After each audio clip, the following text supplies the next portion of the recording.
Economia sazonal. Peixarias já sentem um aumento no consumo de peixe nesse início de quaresma.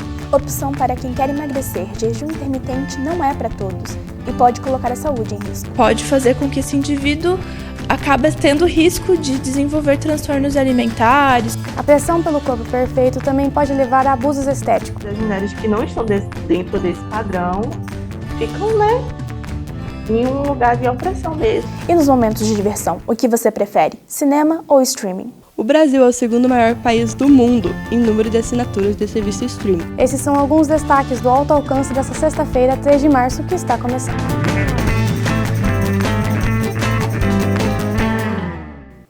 Em abril, o mega assalto a uma transportadora de valores de Guarapuava completa 1 ano. Hoje, 6 dos 7 réus do processo que corre na Justiça de Guarapuava seriam interrogados, mas os depoimentos foram cancelados a pedido do Ministério Público. A repórter Gabriela Kracheski está no Fórum Municipal e tem mais informações. Bom dia, Gabriela. Bom dia, Cauane. O Ministério Público justificou o pedido de adiamento com a necessidade de ouvir entre as testemunhas uma delegada de Curitiba que acompanhou o caso. Porém, como ela está de férias, só poderia depor no próximo mês. Por isso, o pedido e a decisão pelo adiamento. Ontem, outras testemunhas foram ouvidas e no fim da tarde o julgamento passou por uma espécie de recesso. A previsão é que ele seja retomado no dia 13 de abril e aí sim os réus serão ouvidos. Gabriela Kracheski para o Alto Alcance. O Procon de Guarapuava está participando de um mutirão nacional de renegociação de dívidas. A iniciativa é liderada pela Associação Brasileira de Procons e tem parceria com a Secretaria Nacional do Consumidor e da FEBRABAN, que é a Federação Brasileira de Bancos. O objetivo é ajudar o cidadão a renegociar as dívidas com descontos para o pagamento. Todo o processo de renegociação é online e ele começa com o acesso à plataforma consumidor.gov.br. O primeiro passo é relatar o problema e a intenção de renegociar. Depois, é só esperar. Os fornecedores têm 10 dias para apresentar uma proposta e, na sequência, os consumidores têm 20 dias para responderem se aceitam ou não. A quaresma iniciou há 10 dias e os comerciantes já tomam um aquecimento na venda de peixes e frutos do mar. A tradição cristã, que não comer carne vermelha no período, segue viva e movimenta o setor. Na casa da Liliane, o jejum de carne vermelha é tradição durante a quaresma, costume que ela aprendeu desde cedo com os pais e avós. Um tempo mais de reflexão, um tempo de você pensar ali nos teus objetivos, no que você está fazendo certo, no que você está fazendo errado, né? Se abster de carne vermelha nesta época do ano é um hábito comum entre os cristãos. Afinal, esse é um período em que os católicos se dedicam à penitência como forma de preparação para a Páscoa. E a igreja nos coloca como uma das propostas nós fazermos uma penitência com o jejum. Um proposto é sempre de carne, que a gente chama de carne de sangue quente, né? A carne vermelha, que seria a carne de gado, também a carne de frango, podendo comer a carne de peixe. A quaresma é uma época onde o consumo de pescado se eleva. A procura começa a aumentar a partir da quarta-feira de cinzas e se estende até a Semana Santa, fazendo com que mercados e peixarias aumentem seu faturamento nesse período. Esse é o caso da peixaria do Emanuel. O empresário viu seu faturamento dobrar durante a quaresma do ano passado e já percebeu um aumento nesse início de quaresma. Nosso faturamento aumenta bastante nesse período, é comum. Então a gente já está acostumado a toda essa época do ano que dá um aumento bem gradualmente para nós. Jaime tem costume de não comer carne vermelha nas sextas-feiras durante a quaresma e por isso já garantiu seu peixe. Acabei de comprar um filé de tilápia. Afinal de contas, o que acontece com a economia em datas especiais? É o caso, por exemplo, da Páscoa agora. Essa é a terceira data comemorativa que mais estimula a economia, ficando atrás apenas do Natal e do Dia das Mães. Acontece que automaticamente o consumo de alguns produtos aumenta.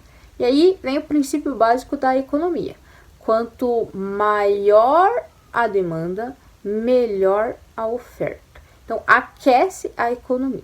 Existe também contraponto, que é a inflação. Então, será que os mesmos R$100 que eu comprava determinada quantidade de chocolate, por exemplo, ano passado, é a mesma quantidade que eu vou comprar agora com esses R$100? Então, como eu acabei de citar, é um estímulo-resposta. Aquece a economia local, produção de chocolate caseiro, por exemplo. Temos também o turismo, tem muita coisa que faz com que a circulação dessa economia aconteça e automaticamente ela melhore. No próximo bloco, Secretaria de Políticas Públicas para Mulheres completa 10 anos. Quais os avanços registrados na equidade de gênero na cidade nesse período? E ainda hoje, cinema ou streaming?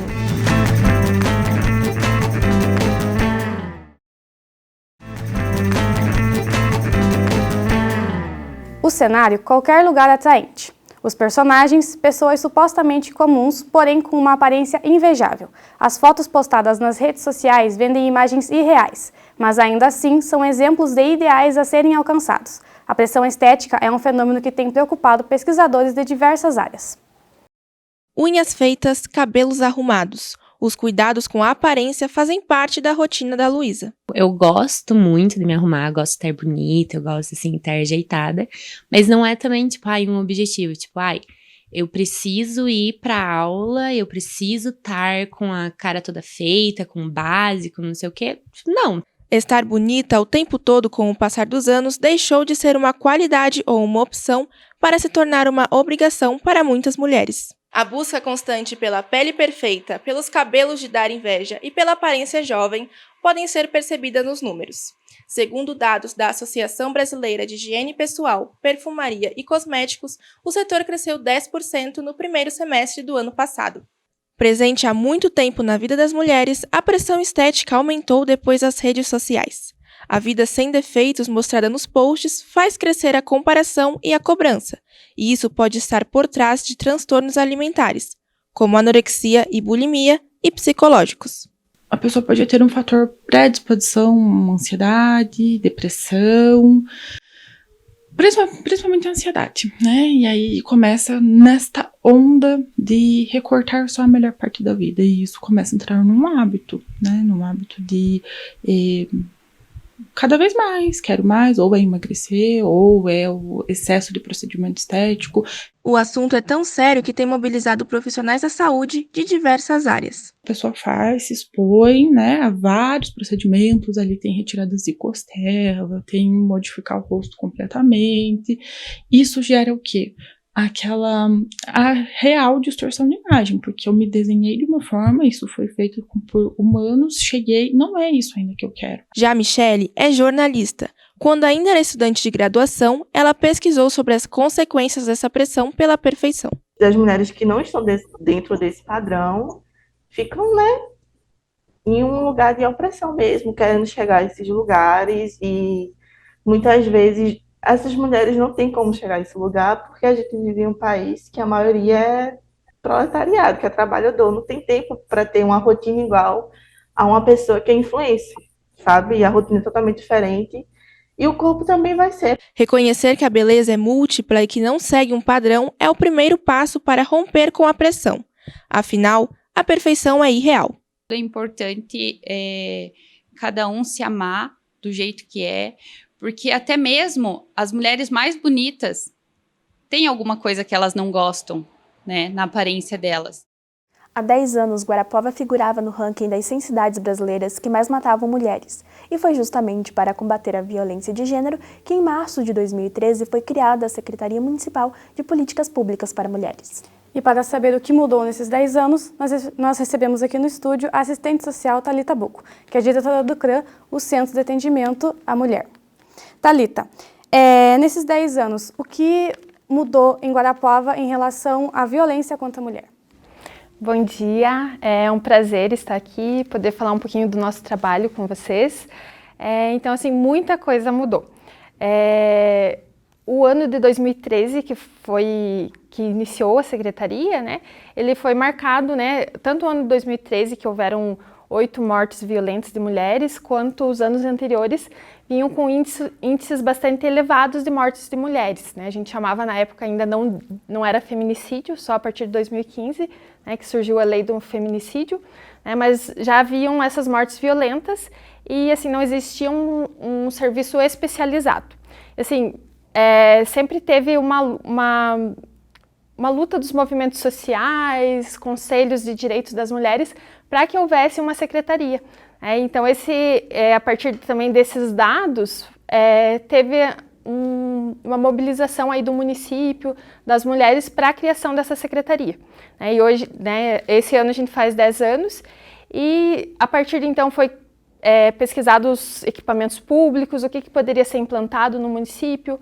Então foi criado o CRAM, que é o Centro de Referência de Atendimento à Mulher em Situação de Violência, Casa-Abrigo, a articulação da rede de enfrentamento. Então já existiam, né, os vários serviços que a mulher acaba acessando, né, as mulheres que sofrem violência, né, acessam os serviços de saúde, educação, assistência social, mas que não existia nessa articulação. Então, a partir da secretaria, né, mensalmente essa rede se reúne, é pensado em novas políticas públicas, em como enfrentar a violência no município. Então, foram muitos avanços durante esse tempo, né, e houve também a redução do feminicídio. Então, analisando os dados de feminicídio, tiveram ali alguns anos que não houveram feminicídios. Aí no ano passado a gente teve um aumento, né? Então depois a gente pode ser ali em decorrência da pandemia também, da situação que a gente está, né, de pós-pandemia, houve um aumento ali, tiveram 3 feminicídios, né? Então a gente todo dia está buscando que seja um número 0. Mas infelizmente ainda acontece, há muito a se avançar, né? Mas a gente está aqui para celebrar também as conquistas que tivemos nesses 10 anos.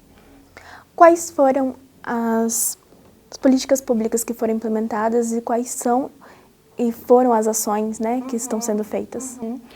Então, assim, o CRAM, né, a própria secretaria, né, então a secretaria, além de ter esse papel de enfrentar a violência, ela também tem de promover políticas públicas para as mulheres, né? Não só para que as mulheres, né, também para que as mulheres permaneçam vivas, mas que elas possam viver em liberdade, né, em equidade de gênero, né, que tanto homens quanto mulheres tenham o direito, acesso, né, a direitos. Então é essa a bandeira. E quais são os desafios da construção de uma cidade 50-50? São muitos desafios, né? Essa questão mesmo da desigualdade de gênero, da forma com que as mulheres são tratadas na nossa sociedade, é um problema cultural, né? Que não atinge só Guarapuava, né? Infelizmente, todo o Brasil, né? E outros países também passam por isso. Então, por conta disso, é um grande desafio, né? Então, eu acredito que nós precisamos continuar tanto com esse enfrentamento à violência contra a mulher, como com a prevenção e pensando em ações que mudem mesmo a questão cultural, o pensamento, a mentalidade das pessoas, né, para que realmente haja uma equidade. Nós tivemos recentemente um avanço importante, né, que foi muito marcante para a nossa cidade, que é a equidade de gênero nas secretarias municipais. Então a gente viu que isso foi um marco muito importante porque, né, a nossa visão como secretaria já é ter uma cidade 50-50, é onde a gente quer chegar, né, que haja equidade de gênero. E esse marco da secretaria foi algo que trouxe muita visibilidade. Então, assim, parceiros, as pessoas, outras secretarias, né, sempre estão trazendo, o que a gente pode fazer para ser 50-50, né, para a gente realmente... Então, isso foi um marco muito grande. Eu acho que é avançar nisso, né, pensar na prevenção mesmo, na mudança cultural, né, o próprio projeto Maria da Penha nas escolas, que está aprovado em lei, que é em parceria também com a Unicentro, ele é muito importante porque ele trabalha ali desde as crianças, né? Tanto para elas saberem, né, do que existe no nosso município, como pedir ajuda, de direitos que elas mesmas têm, do ECA, da Lei Maria da Penha, mas também pensando ali numa mudança cultural na mentalidade, né? Então eu acredito que é avançar mesmo nessa mudança cultural, né? Mais ações que hajam nesse sentido. Como o Dia Internacional da Mulher e os 10 anos da Secretaria vão ser comemorados? Então a gente, né, pensa que é uma data, né, que além de marcar a luta por direitos, ela deve ser celebrada, né, porque essa secretaria hoje não, dia 8, né, está fazendo 10 anos e ela se mantém, né, é um avanço porque pensando na política federal não existia secretaria, não existia uma exigência de haver uma secretaria e foi uma ação ali dentro do município e que continua até hoje. Então nós vamos celebrar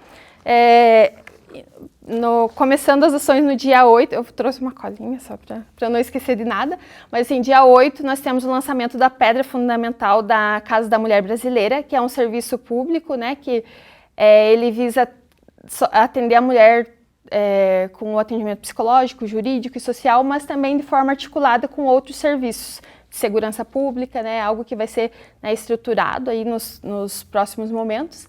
A gente já está dando início, ele é na Praça Santa Terezinha, ali próximo onde já é a secretaria, e vai ser às 10 horas. E também, né, à noite nós teremos às 8 horas no Lago um show nacional, que é com a dupla Ana Vitória, e que será para todas as mulheres guarapavanas que queiram ir, levar suas famílias, será um momento mesmo de celebrar essa conquista, né, e aproveitar esse show. Daí no dia 9 nós temos a mesa de debate Mulheres no Mercado de Consumo, né, realizada aí pelo PROCON e pela Secretaria de Políticas para as Mulheres, vai ser no Teatro Municipal às 7h30, também vai ser um evento bem interessante, né, vai ter a participação aí de mulheres bem, né, referência nessa temática. No dia 9 a gente tem também o início da nossa feira mensal, que acontece ali na Rua 15, que terá como temática o mês da mulher. Então vai ser do dia 9 ao dia 11, ela começa às 10 da manhã e vai até às 18 da tarde. No dia 14 de março a gente tem a abertura da jornada de educação do projeto de extensão Formar para Empoderar, né, Construindo o Paraná para Todas as Mulheres, que é realizado aí pela Unicentro. Vão ser vários encontros e é direcionado inicialmente para o pessoal da educação, né, que trabalha na educação estadual, e também tem algumas vagas abertas para a comunidade que queira participar. No dia 19 de março nós temos a 10ª Corrida da Mulher, né, que também é uma corrida que já virou, né, referência aí para nós no mês de março. Ele é realizado pela Secretaria e pelo Núcleo da Mulher Empresária da SIG. Será largado às 8h30 na Lagoa das Lágrimas. E dia 29 de março tem o lançamento da 2ª edição do programa Acelerador de Lideranças Femininas. Também foi um programa que iniciou do passado, repercutiu bastante, teve bastante sucesso, porque é para formar 20 mulheres líderes e que serão multiplicadoras. Então essas 20 mulheres líderes terão um projeto que vão desenvolver com mais 20 mulheres líderes. Então ele tem um projeto inovador e tem um potencial muito grande, né, para ampliar a liderança das mulheres.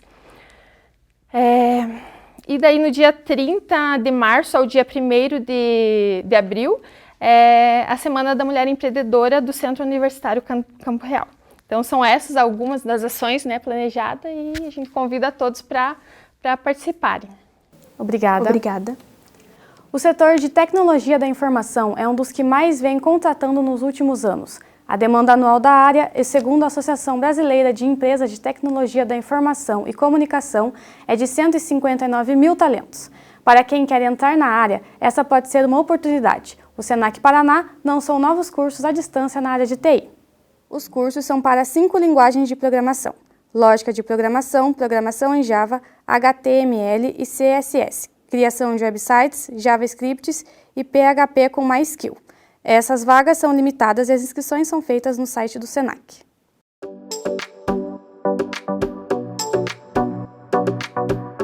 As pancadas de chuva continuam sendo frequentes e podem cair a qualquer hora do dia em todo o final de semana. No sábado, a previsão é de 4 milímetros e no domingo, de 3. A mínima prevista é 15 graus na segunda e a máxima não passa dos 24 graus no domingo e na terça. Daqui a pouquinho, o público dos cinemas volta a crescer depois da pandemia. E ainda, qual a escolha mais saudável? Café da manhã ou jejum intermitente?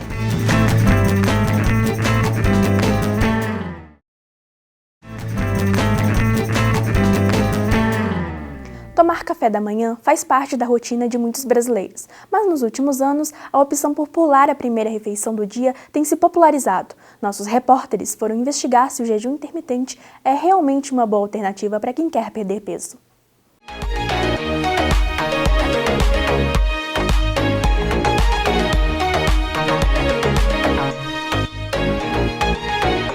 Matheus é estudante e passa o dia todo fora de casa. Mas antes de iniciar a rotina de estudos e trabalhos, uma etapa é fundamental: o café da manhã. Eu não tomar É que nem eu falei, fica mais pesado o dia, porque parece que o dia é meio mais produtivo se eu começar ele tomando um café da manhã. Sentar à mesa pela manhã, porém, não faz parte do dia a dia de todas as pessoas. Muita gente, como a Maria Beatriz, não tem esse hábito. Ela é estudante e faz 2 faculdades. Apesar da rotina cansativa e de passar a maior parte do dia fora de casa, ela não sente a necessidade de tomar o café da manhã todos os dias. Quando eu era criança, eu me recordo de acordar cedo para ir para a escola e antes do meu pai me levar para a escola, a gente tomava café da manhã juntos, eu, ele e minha mãe. Só que nossa vida sempre foi uma correria. E aí, com o passar dos anos, eu deixei esse hábito para lá. Agora que eu entrei na faculdade e ainda fazendo 2 faculdades, meu tempo para preparar algo para o café da manhã é muito pouco, então eu não preparo. Mas isso também não me faz tanta falta. Se para algumas pessoas ficar sem o café da manhã é hábito, para outras é estilo de vida. Esse é o caso de quem aderiu ao jejum intermitente. O jejum intermitente é quando, o indivíduo fica um período sem se alimentar. Geralmente é aplicado em ambientes hospitalares, geralmente em pré-operatório, para se preparar para esse processo cirúrgico ou para exames. Isso também foi aplicado para indivíduos que buscam o emagrecimento, E aí também, se caracteriza por ficar alguns períodos sem se alimentar, que pode ser de 8 a 15 horas, até mais, Michele passa o dia todo fora de casa por conta do trabalho. Apesar da rotina cansativa, ela consegue praticar o jejum intermitente e ficar mais de 16 horas sem se alimentar. Faz 1 ano mais ou menos que eu comecei a fazer, Eu comecei por conta de estar com peso, acima do peso e por problema de saúde mesmo. Eu tenho um problema no joelho, E o médico me falou que eu só ia melhorar do joelho se eu diminuísse meu peso.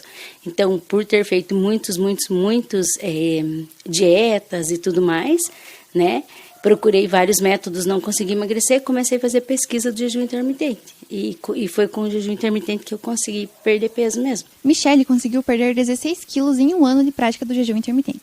Apesar de para ela ter sido bom, essa dieta pode trazer alguns malefícios para a saúde. O fato de a gente ficar muito tempo sem se alimentar pode fazer com que esse indivíduo tenha uma baixa ali do açúcar do sangue, tendo hipoglicemia. E aí isso pode ser ruim, Ela pode ter desmaios. Além disso, pode fazer com que esse indivíduo acabe tendo risco de desenvolver transtornos alimentares, compulsão alimentar, e não é interessante isso, As oficinas culturais ofertadas pela Secretaria Municipal de Cultura estão com inscrições abertas. As vagas são para as oficinas de artes visuais, canto coral, dança experimental, teatro, violão, xadrez, além de aprendiz da banda jovem da Orquestra Municipal. Podem participar crianças com mais de 7 anos. As oficinas são gratuitas e as vagas são limitadas. As inscrições podem ser realizadas pela internet ou presencialmente na Casa da Cultura. As aulas têm início em 20 de março. Você é do time que prefere assistir filmes em casa ou do grupo que prefere ir ao cinema? As plataformas de vídeo cresceram e hoje 65% dos brasileiros assinam algum tipo de serviço de streaming. Mas isso não significa o fim dos cinemas. As salas de exibição seguem ocupando um lugar no coração dos brasileiros. E por isso o setor vem apresentando uma retomada desde o ano passado. Os enredos audiovisuais são parte da diversão de Maria Luísa. Mas como estuda o dia todo, a preferência dela é pelo serviço de streamings. Assim, sempre que sobra alguns minutos na correria do dia a dia, ela aproveita para assistir a uma série ou um filme. A gente pode assistir no conforto de casa, a gente pode escolher qualquer filme que a gente quiser assistir e também porque a gente pode ter um ambiente um pouco mais casual. O Brasil é o segundo maior país do mundo em número de assinaturas de serviço streaming. A procura por essas plataformas aumentou durante a pandemia. Afinal, com o isolamento social, as salas de cinemas ficaram fechadas. Porém, desde que a disseminação da Covid-19 foi controlada, o setor vem se recuperando. Praticamente está igual era 2019 já, mas está evoluindo cada vez mais. De acordo com a Ancine, que é a Agência Nacional de Cinema, em 2022 os cinemas brasileiros arrecadaram mais de R$1 bilhão, um valor 94% maior que no ano anterior. Acho que o cinema sempre vai sobreviver, não é uma coisa que pode ser traduzida numa tela de TV. E assim, o cinema voltou. No coração do Nicolas, o cinema tem um lugar especial. O estudante de Direito gosta da sensação de estar no ambiente durante o filme. Você se diverte mais, se o pessoal ali junto para compartilhar a expectativa e a reação também. Então acho que é mais divertido no fim. A edição de hoje do Alto Alcance termina por aqui. Essa é uma produção dos estudantes do 3º ano do curso de jornalismo da Unicentro. Obrigada pela sua companhia. Até a próxima edição.